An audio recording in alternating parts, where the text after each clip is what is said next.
Hi folks, this is Meredith from the Papery Craftery, and today we're going to be doing my take on a quilling azalea flower. I am using this 2mm paper from a company called JJ Quilling, which is hard to find. There are some companies that have the dead stock, and I will leave a link to that and something similar in the description note. But the 2mm paper, or even thinner, is the key to this project. I like JJ's because it's really bright and vibrant. For my quilling tool, I'm going to be using this Savvy slotted tool. I do have some tweezers. You're going to need a work surface or corkboard of some type covered in parchment paper. And we're going to be molding our flowers. And I grabbed this little roll of washi tape because I really like the way that it molded. You'll see that later on. I do have some tacky glue here. And then the star of the show is we're going to be doing a little chemistry with our glue. So I have some plain Elmer's glue wall that I always use, and I have a little bit of white vinegar. And we're going to be dealing with that later, so stay tuned for that. But we will need a mixing spoon and a small paintbrush. So let's start with the petals for our azalea. Like I said earlier, this paper is 2mm width, or 1/16, very, very thin. You really want the thin paper for this project. These strips are about 17 inches long, and I'm going to be using 3 of them end to end. This is a really pretty color called magenta. Like I said, this paper has been running out of stock since the JJ stopped selling it online, so it is very hard to find. Like I said, I'll try to find a link to the same color, but it's getting trickier and trickier to find. I know Hunter Creek Crafts did acquire a lot of JJ's stock.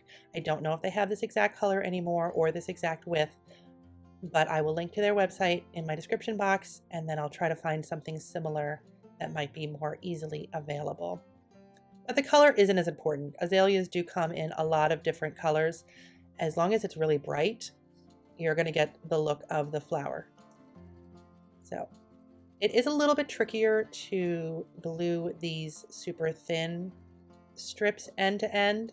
The first one I had to take apart and readjust and take apart and readjust, but just take a minute.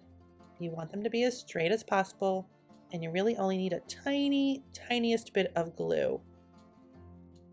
I did forget to include my little needle nose glue bottle in the list of ingredients and supplies in the beginning of the video, so I apologize for that, but always handy to have on hand.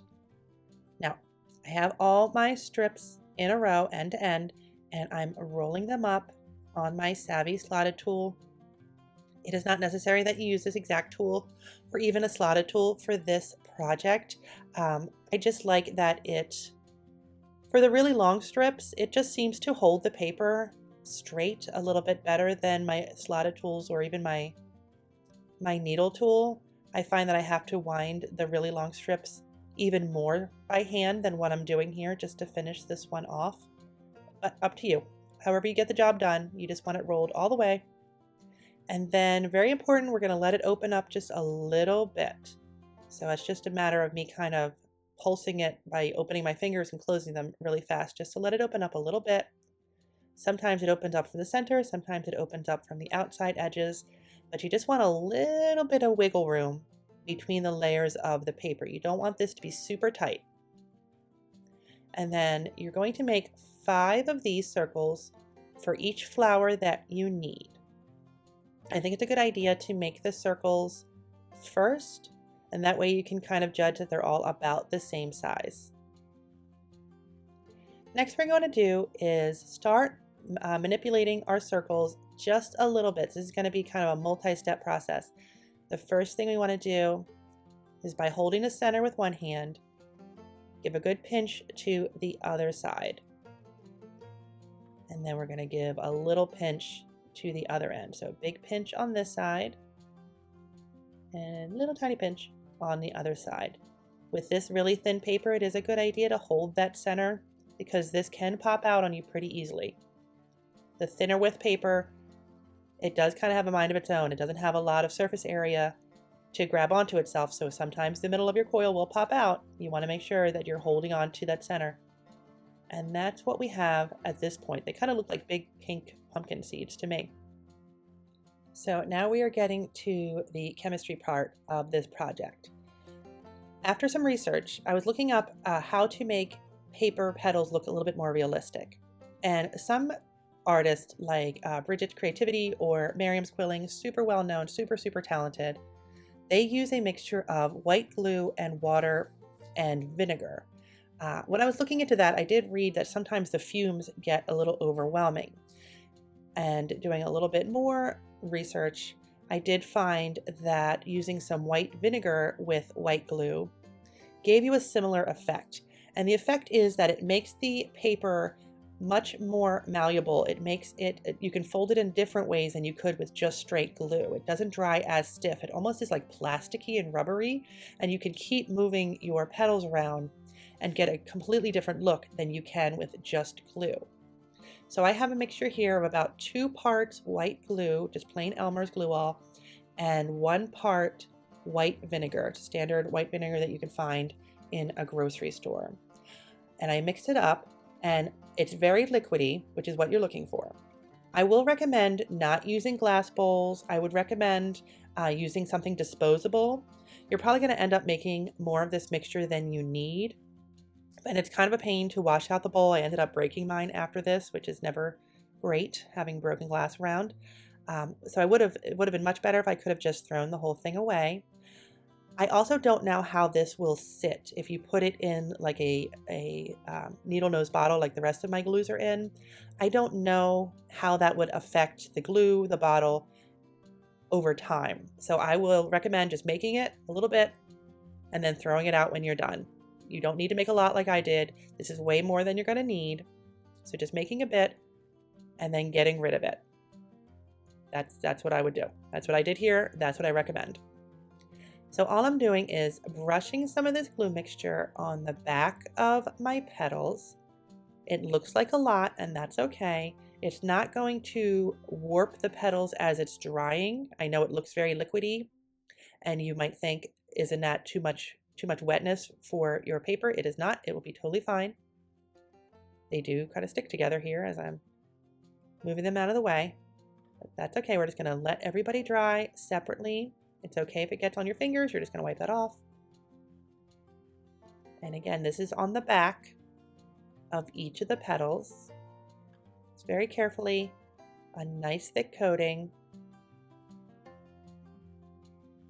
all over the back with my little paintbrush. And then you're going to let that dry. I did find it dried quite a bit more slowly than just straight glue. So give yourself a good 15-20 minutes for this to really set. And then after it's set, you're going to notice that when we start really kind of moving these petals around in the next step, that you really do get a different look.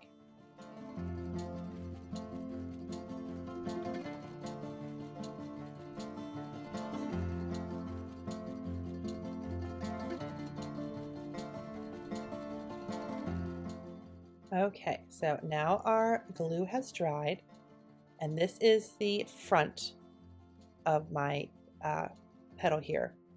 And it might be harder to see on camera, but if you're used to how quilling moves when you start bending it, this is definitely a different look and a different feel. It really does almost feel like plastic. And you can really bend it and really pinch it and really get a completely different look to petals than you can with just using white glue. It's a lot more malleable. So what I'm doing is I'm really squeezing and pinching this bottom over and over again to kind of get a peaked point a little bit. And really bending the top over my finger because I want those petals to fold backwards just a bit. And look at that. Totally different. Look at that. Totally different than you can do with just standard glue. It's a completely different world doing it this way. So you really might see this more in the future. This is super fun. And there you go. So there's one petal. I'm going to do the rest in a similar way by folding the top back over my finger and really bending and squeezing that bottom part just to get that look of these azalea petals that we want. Here's the last one. There you go. It is possible that your petals, the center at some point might still pop out from these if you don't get the glue to go on every single layer. That's why when I was painting it on the back in the beginning, I was like, a little bit more is better because we really wanted to get in between all those layers of paper. And there's our 5 petals. We're going to now glue them together and then mold them. Sorry about that.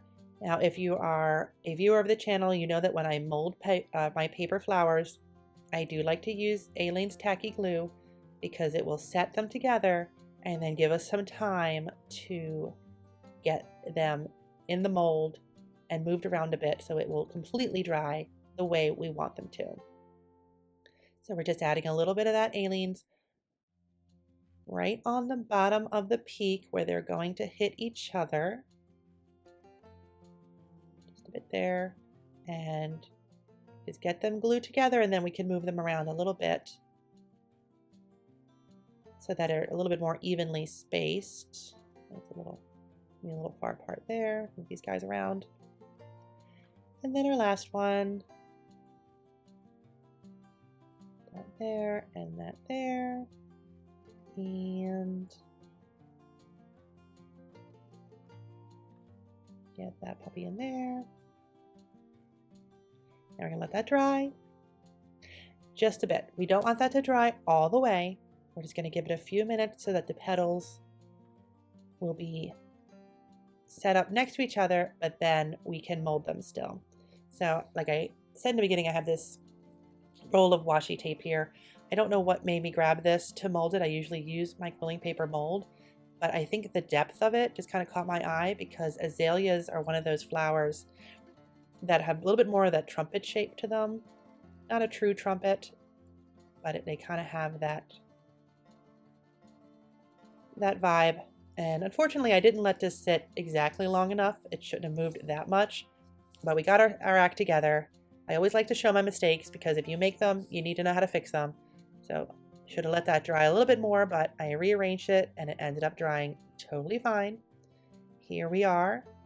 And it even still got a little bit of that elastically kind of vibe to it here. You can still move them even after it's dried another 30 minutes or so. The last part we're going to do is making the little stamen for the azalea. And I just have an ivory paper here. I made 2 different colors of these flowers. I'll show you at the end. And I just used ivory for all of the stamen. Real azaleas, I think, generally have a color stamen that's a little bit closer to the flower itself. I didn't have anything that I thought would work exactly how I wanted it to, so we just went the ivory route. And I did find that doubling up on these paper strips kind of made them stand a little bit straighter and a little bit stiffer. So that's what we're doing. I just bent this random, it was like a 9-inch piece or so, in half.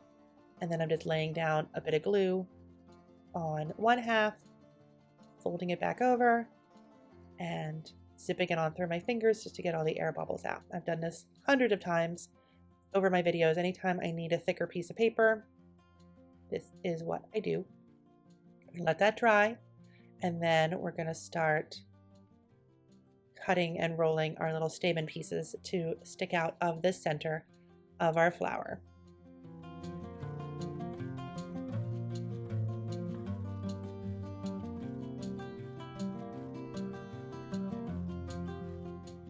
Now for the stamen, I would recommend using a needle tool. You don't have to, it's your choice, but without the needle tool you will end up with that little crimp in the middle of it. But after the paper dried and stiffened up a bit, I just roll a couple times on my needle tool, add a little bit of glue right where that roll hits the paper, do a little pinch with the tweezers just to let that set for a moment. And then we're just going to tear it to the length that I'm looking for. They're pretty small, just about that big. I find it easier to roll them on the big roll and then tear them than to try to estimate by tearing first and then rolling. Completely up to you. This is just the way I like to do it. And I make a few different sizes, and each flower is going to have 5 of these. There's some that are already made, 1, 2, 3, 4, 5, and that one is quite small, but that is totally fine. Like I said, you want them to be different heights. Now we have our flower that's totally dry. We have our little stamen, and we're going to do a little dip method in tacky glue. We don't want to have to sit here and hold these straight up while they dry, so we're just going to use some tacky glue and put that on my workboard, and with some tweezers just dip and then place them in the middle of the flower. Tweezers are your friend for this part. These are very tiny, so they still will be kind of awkward even with the tweezers, but ooh, or you can drop them right away like I did. Yeah. So I like to start right in the center. If you have squeezed your petals hard enough, they should meet just about in the center. On a couple of my practice flowers, I didn't get them to have enough of a peak on the bottom there, and there was definitely a little bit more of a hole after I molded my flowers. I did find that if I sort of glued my stamen from the edge of the petal instead of trying to go right in the middle, they camouflaged that hole and it did work out okay. So don't panic if you have a little bit more of a hole than you'd like in the bottom of your flower. You can kind of maneuver your little stamen and get them to cover that. That will be fine. But it's definitely nicer and a little bit easier to get these in if there is a little bit more of a base to the bottom where all of those points meet of the petals. It's just a matter of getting these the way you like them. I found that adding the bigger ones first and then going towards the smallest is a little bit easier, but you do whatever you'd like to do. Whatever works, just to get 5 in there, get them around the middle, and get them standing up straight as best you can. That is kind of just the key to this part. Here's my last one. There you go. These little ones are kind of tricky to hold. Where would you like to go? There we go. That is just about what, everybody's moving now. That's about what we're looking for to our azalea. There we go. Oh, I do have a few more here. And I also made some leaves. These leaves are made on a quilling comb. I do have a little footage of making these because I know I'm going to get some questions about that. I will get that up. It's either going to be just a short or just a really small video. I haven't figured out how long it needs to be yet, but they're very, very simple and they come together very quickly. So I have the, what color is this again? Magenta, which is that purplish color. And then I also have a color called salmon. Again, this is from JJ's Quilling. And like I said, whoop, that one went through. That's okay, push that back. These ones I made days ago and they still have a little bit of flexibility to them. So much fun with the vinegar and the glue. I will leave a link to all the supplies that I used, like always. I will leave a link to the article about why glue works with vinegar. I'll leave all that in the description box for the video. I will also leave a link to my Buy Me a Coffee page if you'd like to support me with a little bit extra. You can do that there. You'll find some freebies and also an additional video that you can see. Always appreciate the support. Thank you all for that. Don't forget to leave any questions you have in the comment section. I'll answer them as soon as possible. As always, like and subscribe so you can be around for the next video, and I'll see you then. Thanks so much for watching. Bye-bye.